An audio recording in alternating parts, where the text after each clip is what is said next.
Okay, so today we're continuing with the our introduction to Arokh HaShulhan by Rabbi Haim Epstein, and as I said before, it's important that we're going through the introductions because it gives us a sort of historical view and insight into the different periods and the incentives of the different authors of writing their books. Also, for each and every one of them, their understanding of the development of halacha. And we still have to do, I believe that after we finish with Arokh HaShulhan, we will have to do the introduction of Yalkut Yosef, where Rabbi Yitzhak Yosef sums up the ideology of his father and his own ideology and his own approach to halacha. So I'm going to share the screen and go to the introduction of Arokh HaShulhan. Can you see the text on the screen? Not yet.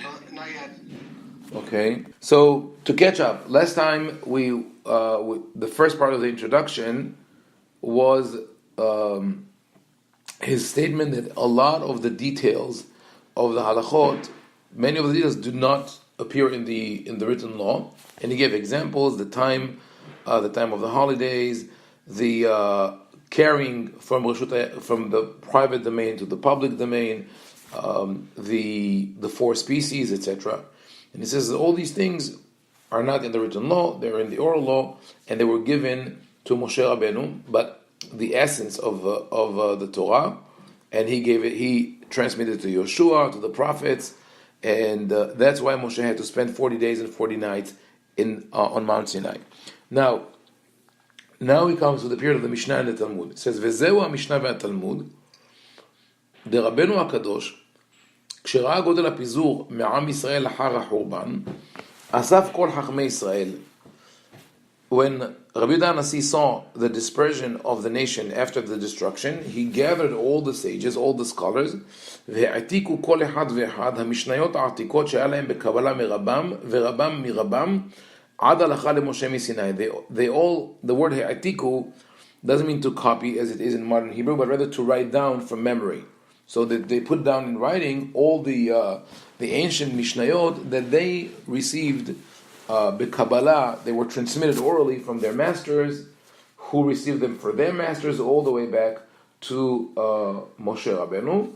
ומזה רבנו הקדוש וחברותא קדישתא דילה, Rabbi Yehuda and his holy group of scholars, חיברו אלו השישה סדרי משנה, they put together the 6 orders, והעלום על ספר בקיצור נמרץ, רק לזיכרון דברים בעלמא, and they put them on a book in total,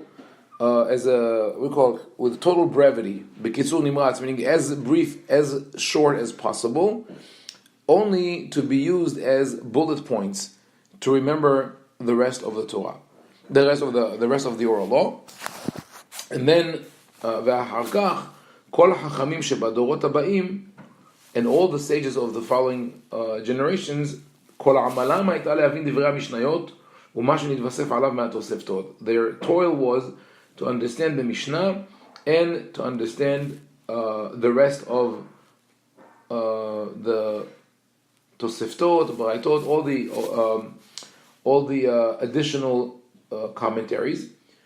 And I'm going to go back to the beginning of this statement because we have to analyze really the historical veracity of each and every part of that statement, even though there is a progress from the understanding of Mishnah in previous generations, because Rabbi Haim Epstein also already writes in a time where the historical awareness of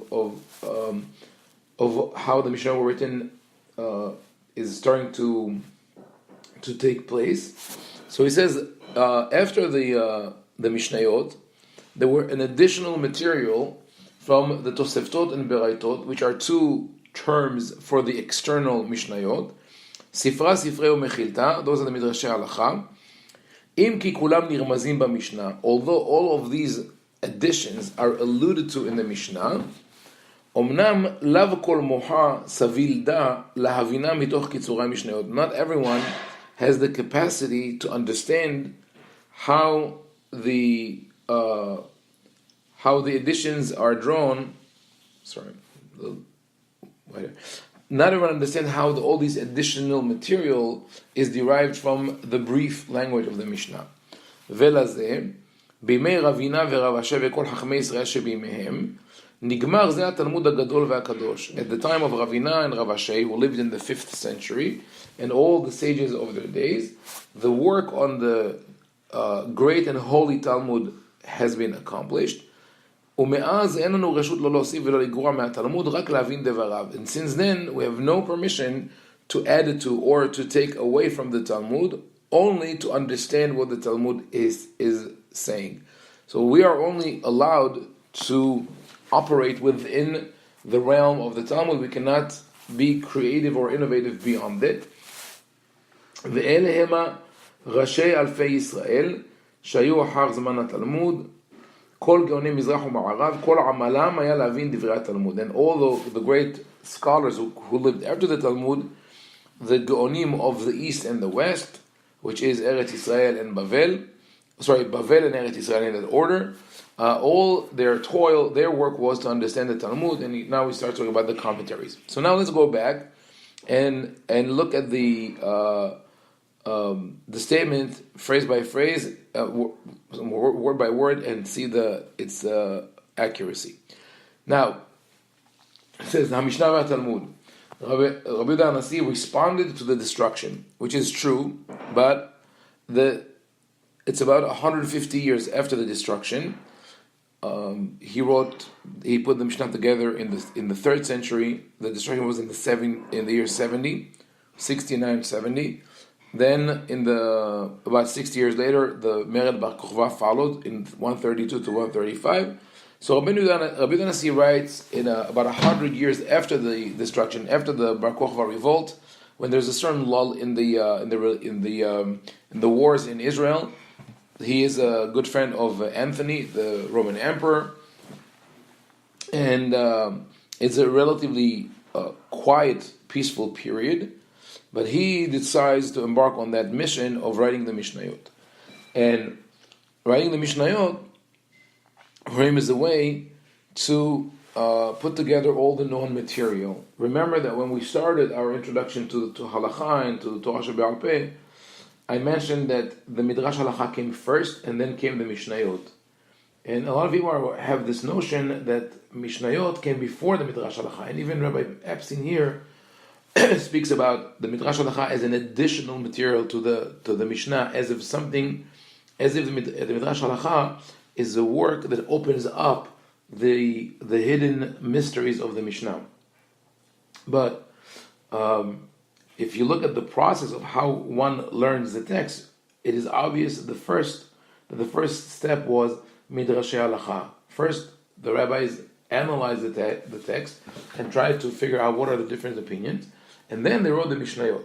So now, when he speaks about the Mishnayot, he says each one of them put in writing המשניות העתיקות שהיה להם בקבלה מרבם ורבם מרבם עד הלכה למשה מסיני. Each one of them put down the ancient Mishnayot that they had all the way down from Moshe Rabbeinu. Now, when you look at any Mishnah, you realize that it is impossible for that Mishnah to be a Kabbalah from Moshe Rabbeinu.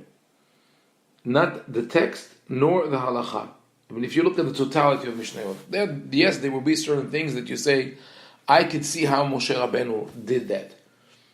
But when you look at Mishnayot that detail tools or utensils in the house, different materials, different oils, different plants, different situations that could only happen in Israel in the time of the Mishnah, you ask yourself, what was exactly the material according to that Moshe Rabbeinu gave them? So I want to go once again to the Tosefta on Masechet Adayot. This is the way the Sephardim pronounce the name of the tractate. Adayot, that is originally maybe was a plural of the word edut, testimony. So eduyot in plural. Let me share this screen. Sorry. Here. And we call it adayot from the word edit, which means choicest. So here's what we read in Halakha Aleph. משנכנסו חכמים בחרם ביבנה, אמרו, עתידה שעה שיהיה אדם מבקש דבר מדברי תורה ואינו מוצא, מדברי סופרים ואינו מוצא. When the rabbis entered to the vineyard of Yavne, and why it's called the vineyard, some say that it was the way the rabbis were sitting in a semicircle, that was the kerem. And they said, the time will come that a person will try to find halacha from the Torah, and he will not find it, halacha from rabbinical literature, and he will not find it, and they quote a pasuk for that, and they say, זה הקץ שלא יהיה דבר מדברי תורה דומה לחברו, it will be the end, because no two people will say the same thing. So they said what we have to do is, let us collect all the halachot that are known to people and put them together, so we could use we could preserve this material. So now, when did this happen? Amru natchil mihilel v'shamai. So Hillel v'shamai lived at around the 1st century. At the turn of the century, they were still at the time of the temple. This is way before Rabbi Yehuda Hanasi, but not ancient enough to go to Moshe Rabbeinu. And then you have the 3-4 chapters of Masechet Adayot in the Tosefta, and about 6 chapters in the Mishnah, and we don't see there the knowledge of in the Mishnah it's 8 chapters. And here, take for example, Mishnah Masechet Eduyot, Perek Het, Mishnah Zayin. So this is in the Mishnah, chapter 8, Mishnah 7. Amar Rabbi Yoshua, מקובל אני מרבן יוחנן בן זכאי, ששמע מרבו, ורבו מרבו, הלכה למשה מסיני, שאין אליהו בא לטמא ולתאר לחחק ולקרב, אלא לרחק המקורבים בזרוע, ולקרב המרוחקים בזרוע. Rabbi Yoshua says, I have a tradition from Rabban Yochanan ben Zakkai, who lived at the time of destruction, who heard from his master to his master, all the way up to Moshe, that Eliyahu, when Eliyahu the prophet will come and announce the coming of Mashiach, he will not declare that one person is pure or impure, that one person is eligible to be part of the Jewish people and another is not, meaning because of the problem of being born out of wedlock, what is called mamzer in Hebrew, or other problems. Rather, he's going to correct the wrongs that were done when people who should have been out of the community forced their way into the community, and vice versa. So this is of course, the first anachronism is, how can you have halacha leMoshe Sinai about Eliyahu? How can you have a tradition from Moshe that this is what Eliyahu will say? So of course we could answer that by saying that Eliyahu is a name for the prophet, for the Redeemer, but then there will be a question, like the Gemara says in several times, so did Moshe Rabbeinu have to deliver us a halacha of what will happen if the entry to Eretz Israel will fail, and there will be a destruction, and then we'll have to wait for a new Mashiach? That was not part of his transmission, of his oral law. Also, this whole situation of lerachek hamekoravin ulkarev hameruchakin, where people were forced out of the community or forced their way into the community, was a phenomenon that belonged to the Mishnaic period. How can you refer to it as halacha leMoshe Sinai? And on top of all that, we would say that if this one Mishnah is singled out by Rabbi Yoshua as this is the halacha that I heard from Moshe Sinai, it means that the others were not. And that's only one Mishnah, and this Mishnah is Mishnah and the Tosefta both reflect this situation of the rabbis getting together and trying to put together all the material that they have. A lot of it revolves around Bet Hillel and Bet Shammai. So the argument, and I'm going back to Arokh HaShulhan, the argument of Arokh HaShulhan that Rabbeinu HaKadosh gathers all the sages and they put together the Mishnayot is hard to sustain. The the work on gathering the Mishnayot started immediately after the destruction, or maybe even during the Roman revolt, and the Mishnayot do not go all the way back as Halacha Moshe Sinai all the way back to Matan Torah. And also judging by the Hebrew, the most ancient that you could point for the Mishnayot to be written is after the Persian period, sometimes around the time of the Maccabim, 200-300 years before the Common Era, maybe from that time. And the most ancient Mishnayot, there are grains. If you go through the whole Mishnah, you will see that there are some texts that have been absorbed into the Mishnah that have more of a biblical streak. Those biblical like Hebrew texts, those are the core of the Mishnayot, but all the rest was created afterwards. So now we come to the next part of the statement of Arokh HaShulhan. He says that Rabbeinu HaKadosh in his fellowship put together the 6 orders of the Mishnah. And the word Hibru seems to suggest that they wrote, or that they either lechaber as an author, or lechaber as a connector. They put it together. And we've already seen when we did our study of the Mishnah that the Mishnayot are multi-layered.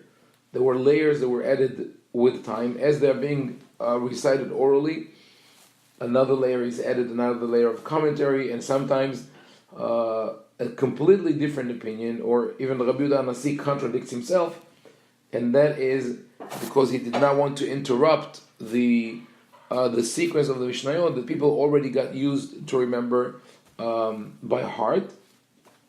Now this statement, "Ve'ilum al sefer bekitzur nimratz, rak lezichron devarim be'alma." This statement is that they put those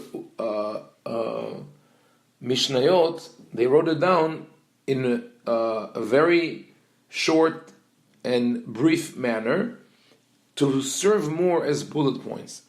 When you think of most of the Mishnayot that we know, this is not exactly the case. The Mishnayot could be sometimes very lengthy in things that are not necessary. And let's take a couple of examples when I say that. Let's start with one Mishnah or one chapter that is that we're very familiar with from the Tefillah. It is read on Friday night in the Bet Knesset, and that's the chapter of Bameh Madlikin Uvamen Madlikin. So the Mishnah there speaks about the different types of oil and wicks that could be used for Shabbat. So the Mishnah speaks about the oils and wicks, and it says Bameh Madlikin Uvamen Madlikin. With what can you light, and with what you cannot light. And then there are several wicks that either don't catch fire well, or they throw sparks. And then there are several oils that some of them have bad smell, or some of them are too good and you might use. Then we read this in Mishnah Bet. They name all the different types of oil. So let's just say that I wanted to edit Mishnah Aleph and Mishnah Bet. Okay, just those two Mishnayot. So first, I would take out the words Bameh Madlikin Uvamen Madlikin. If it's really brief, why do you have to open it with the question, what can you light with? What can't you light with?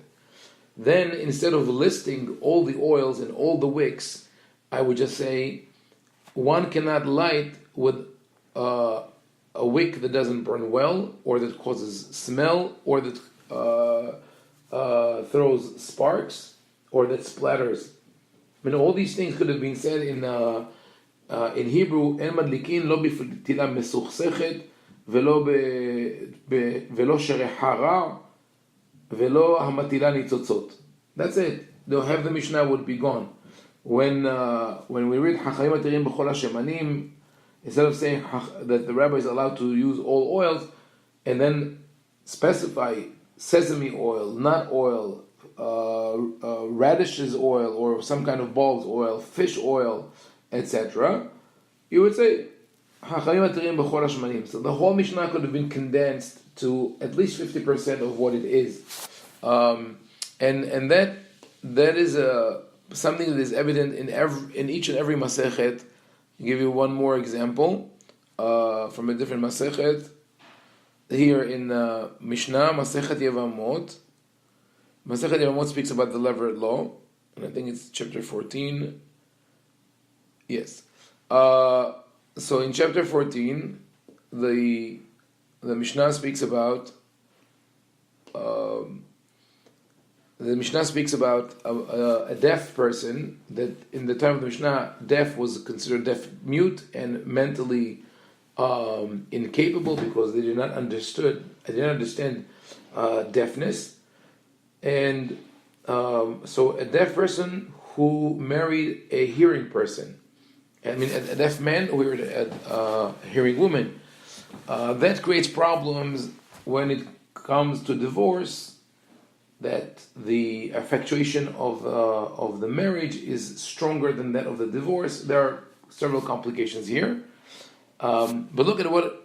We understand that could have been a situation: a hearing man and a deaf woman, or vice versa. But look at Mishnah Gimel: two deaf brothers who married two deaf sisters, or two hearing sisters, or two sisters, one deaf and one hearing, or two deaf sisters married to two hearing brothers, or to two deaf brothers, or to two brothers, one deaf and one hearing. In all these cases, if one of the brothers died and had no children, there's no yibum and no halitza, there's no levirate law, and therefore they are not supposed to marry. The widows are not supposed to marry the brother, and they don't have to do the process of taking the shoe off. Now, that goes on. There's a whole Mishnah here, hundreds of words, speaking about different combination of situations of two deaf brothers marrying two deaf sisters, etc., etc. How common is this? Why can't you write just the general rule and say that those are the connections, and if the need arises, let's say that you would have such a complicated case, let the rabbis sit and discuss exactly how to deal with it. So this statement is extremely important, to think that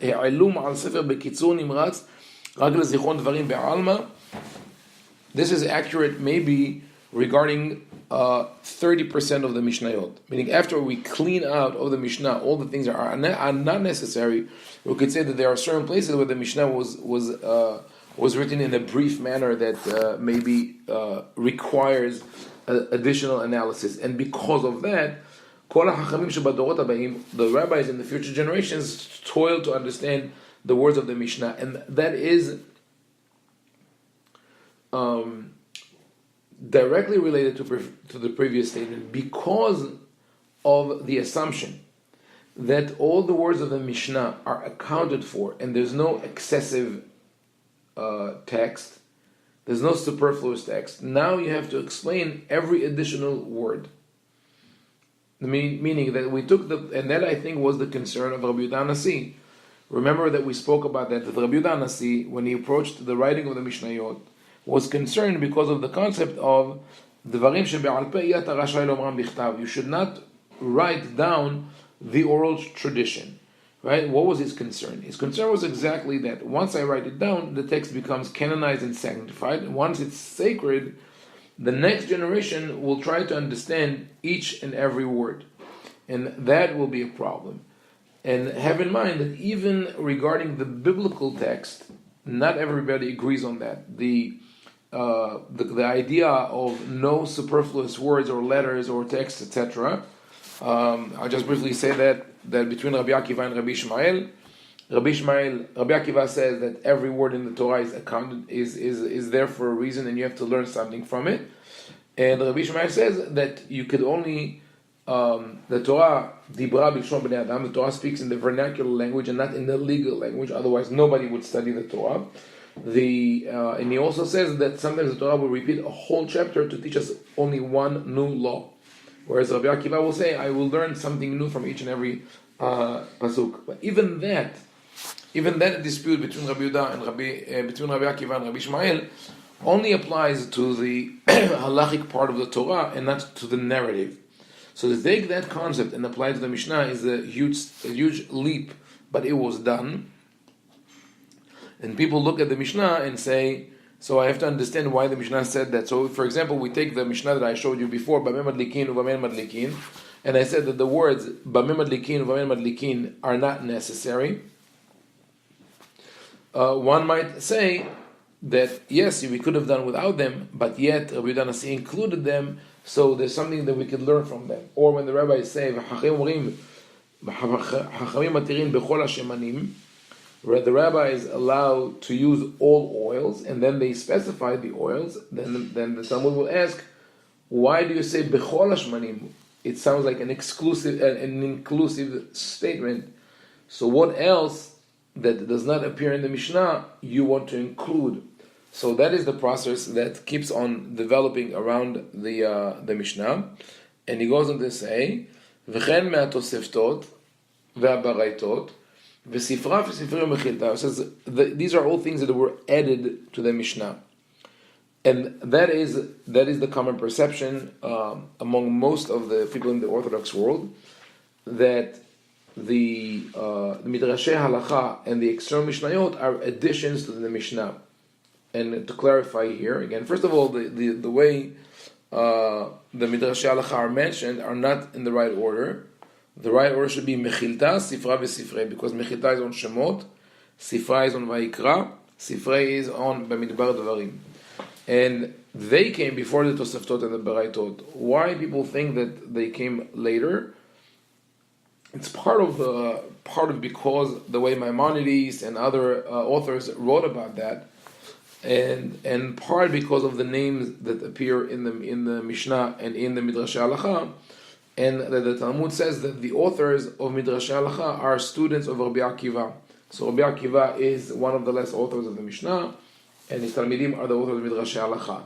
But when we think about it in practice, people must have gone first through the analysis of the Torah with Midrash Halacha to get to the Mishnah.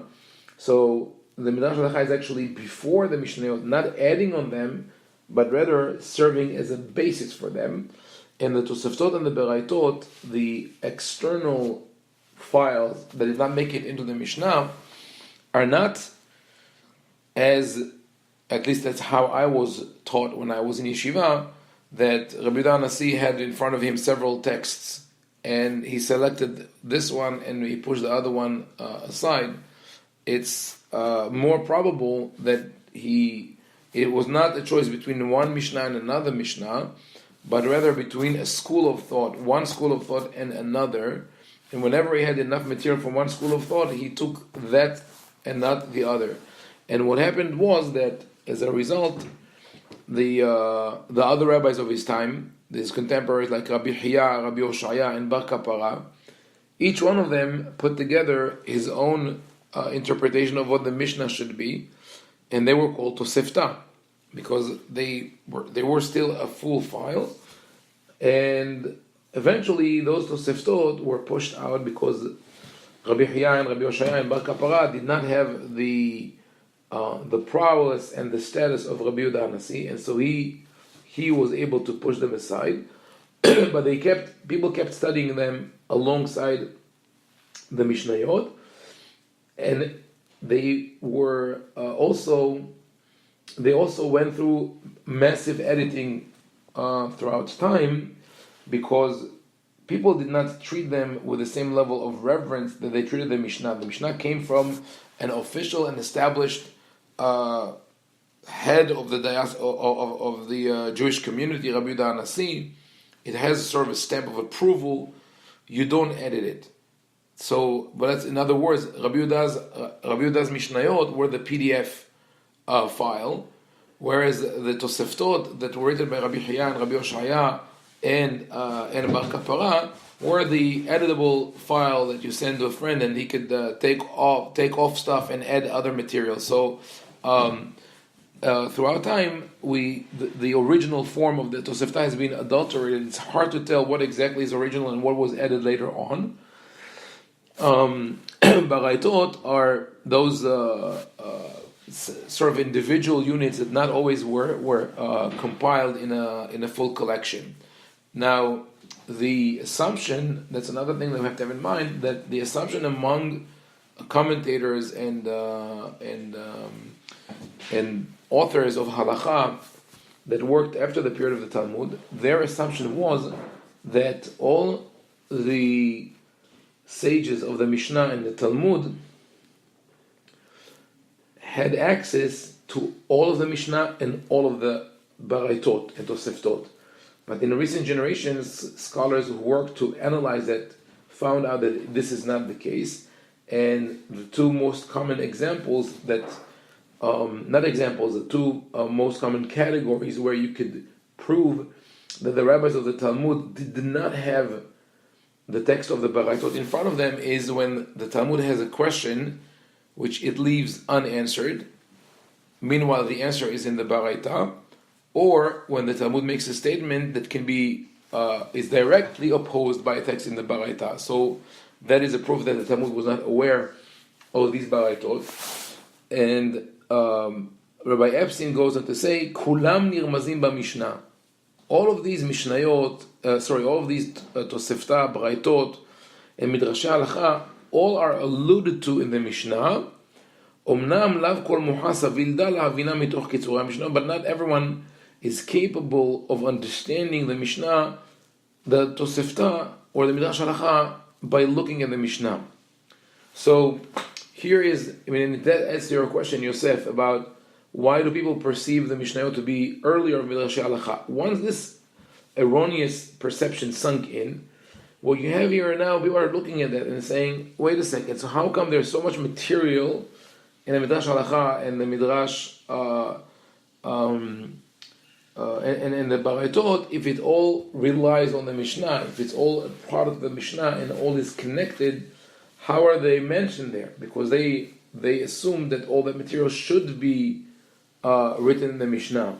But as a matter of fact, we know things happen completely differently. The Midrash Halacha was a more flexible, fluid type of work, and the Mishnayot distilled the conclusions of the Midrash Halacha and put them into a format of the Mishnah, which is more in the form of a lecture than that of a debate. Meanwhile, the Baraitot kept evolving and added things that sometimes were not addressed in the Mishnah at all.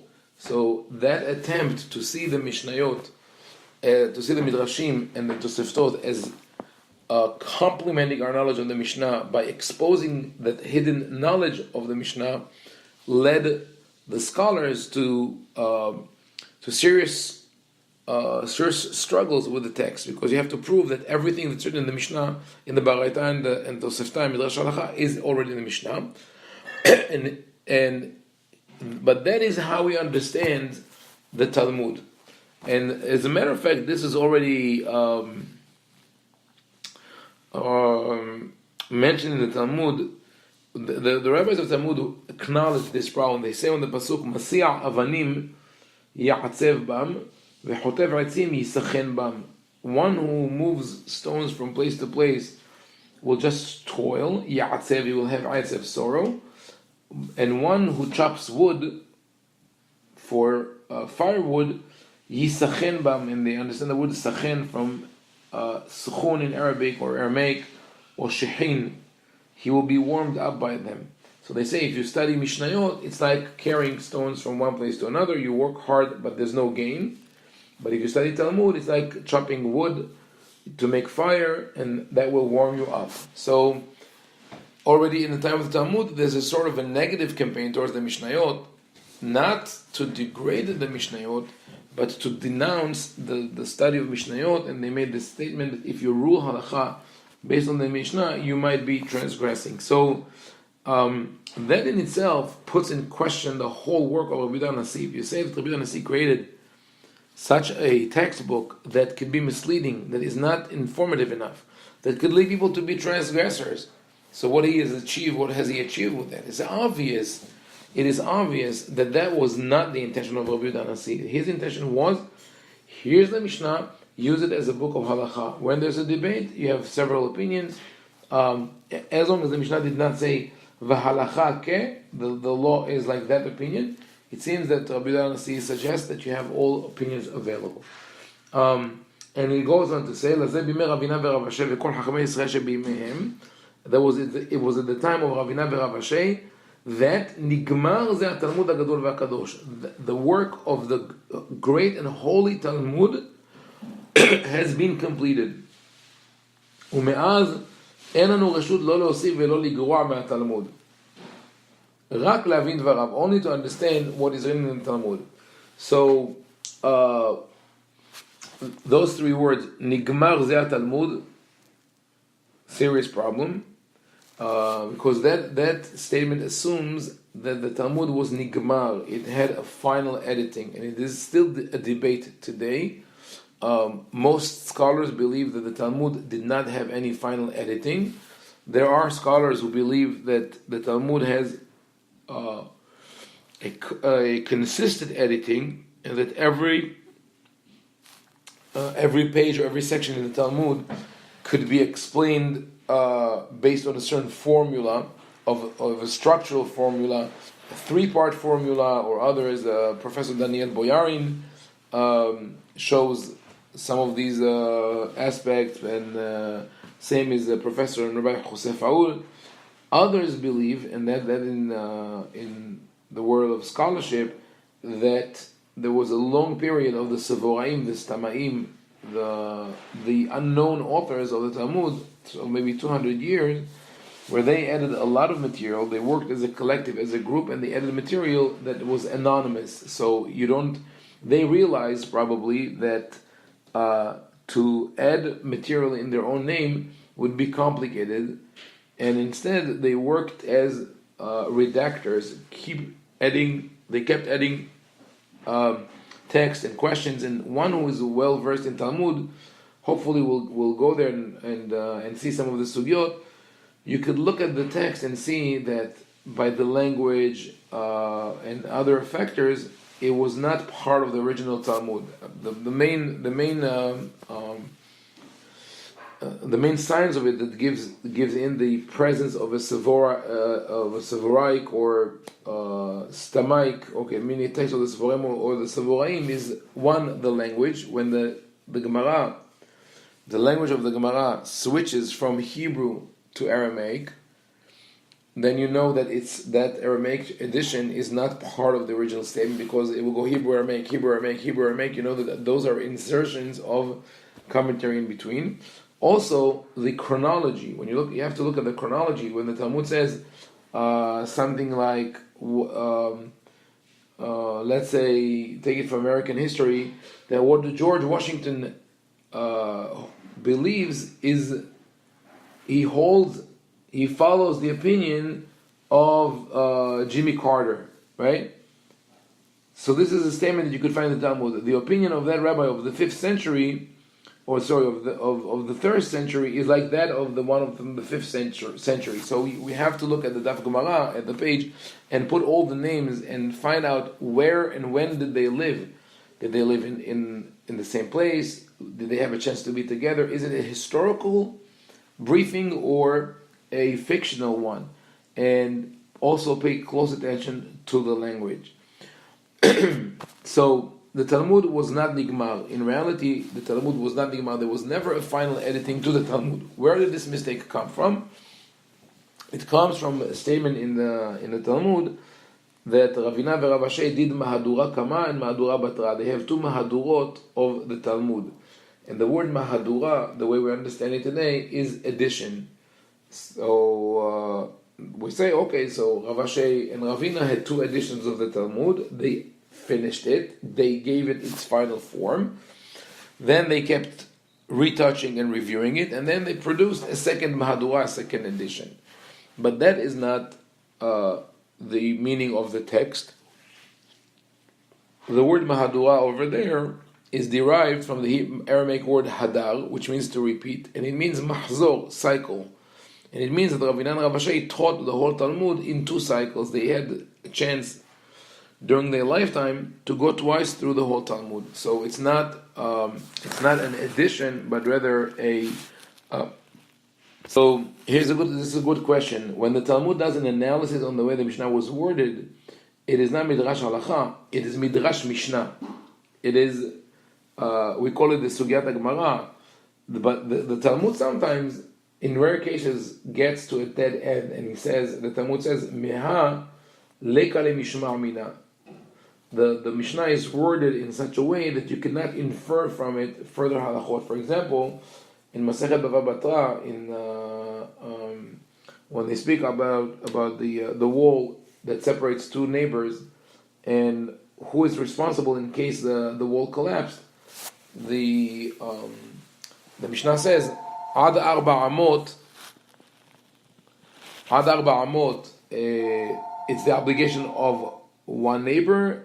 It's the common obligation, but above arba amot, they only the one who's interested in building the wall, only he has to pay for it. So now the Talmud asks the question: what if it's exactly 4 feet? If it's exactly arba amot? So from the beginning of the Mishnah, they infer that both are obligated. From the end of the Mishnah, they infer that only one is obligated. So they conclude with mehalek ale mishma mina. We got to a situation where you cannot infer anything from the text of Mishnah. It is what it is. What's certain there is the halacha. But in many cases, the Talmud will try to narrow down the definition of the Mishnah. This is what we call okimta. The one example that we did today when I was teaching Mishnayot is in Masechet Shabbat on an example of the analysis of the Gemara of the Mishnah. Here, the Mishnah says this: Kalkala v'ha'even betocha. Notel adam et beno v'ha'even be'ado v'ha'kalkala v'ha'even betocha. One could carry his son even though he's holding a stone.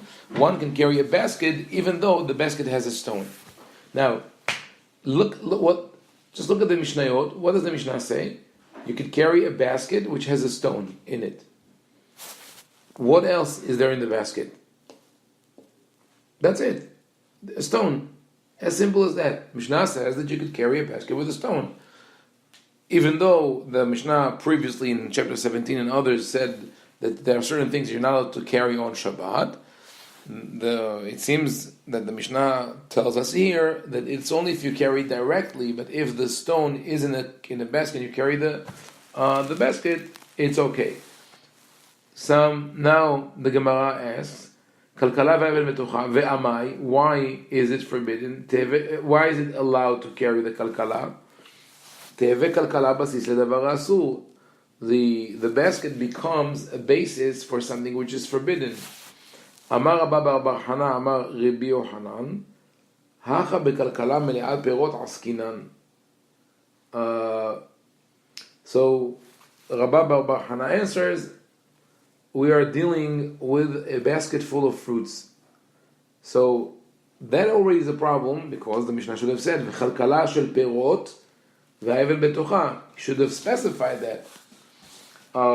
So the Gemara asks this question: V'lishdinu leferei, v'nishde le'even, v'ninketinu be'adayim. So throw everything on the ground, the fruits and the stone, and then pick the fruits and put them back in the basket. So the Gemara says, Kidei Rabbi Elai amarav beferot hamitanfin, hachanami beferot hamitanfin. That those are the kind of fruits that if you throw them to the ground, they will get messy, they will get dirty. Could be grapes, could be berries. You don't want to throw them to the ground. So and that, I mean, I'm not going to get into this Gemara. This Kidei Rabbi Elai, it says like Rabbi Elai said. Where somewhere else? Where did he say it? What about he said it? Not related to that. So now you have to be more specific. Now the Midrash Halacha on the Mishnah, or the Midrash Mishnah, becomes this. Whereas the Mishnah says Kalkala ve'avel betocha, any basket with any stone in it, The Mishnah, the Gemara tells us it has to be kalkala with fruits, but such fruits that you cannot throw on the ground. So why does it not say notel adam kalkala ve'uferot mitanfin ve'aven betocha אבל לא פירות שאינן mitanfin? It's not there. Now the Gemara says, ask ve'lin'arinu ne'ore. So just shake the stone out. Okay, hold the basket and shake the stone until the stone is kicked out of the basket. Amar Rav Chaya bar Rashi Amar Rava, hacha bekalkala pechuta askinan de'eben gufa na'ased dofen lekalkala. We are dealing with a broken basket, and the stone is there to make sure that the fruits don't fall out. So the stone becomes the wall of the basket. And that addition, by the way, is clearly from the Savoraim. The Even Gufa Na'aset Dofen Lechalkala. That the stone becomes the wall of the basket. So that, how can you fit that into the Mishnah? So this is the Midrash Mishnah that I was talking about. Okay, and I wanted to add to this. You see how the Gemara puts together a whole discussion on something that is written clearly in the Mishnah, but if you ask, within our tradition, it's called the Orthodox tradition, how did you get here from there? They will say exactly like the Arokh HaShulhan says, "Lav kol muhasa vilda lavina mitoch kitzura Mishnah." This is exactly the art of pulling out that material from within the Mishnah. So, and here I'll conclude with this because we got to our Nigmar Zeh Talmud Gadol ve'Kadosh. Since when did we attach the word Kadosh to the Talmud? Why is the Talmud sacred? It's the work of human beings. It's interpretation of the law. It's Gadol. It is great, but it's not holy. It's not holy. Once you attribute holiness and sacredness to the Talmud, you cannot argue with it. And it becomes binding just like prophecy. And that's why we're stuck today with the belief that you must know Talmud well to know halakha. And that's what people study in yeshivot, and they don't know halakha. And meanwhile, two of our greatest sages, the Rif and the Rambam, both try to bypass or to override the Talmud. It didn't work for them in the long run. And now, I think we'll stop here and we'll continue next time with his understanding of the work of the commentators from the Gaonim on. That's in page 4 of his introduction to Arokh HaShulhan, which is found in Hoshen Mishpat Chelek Aleph.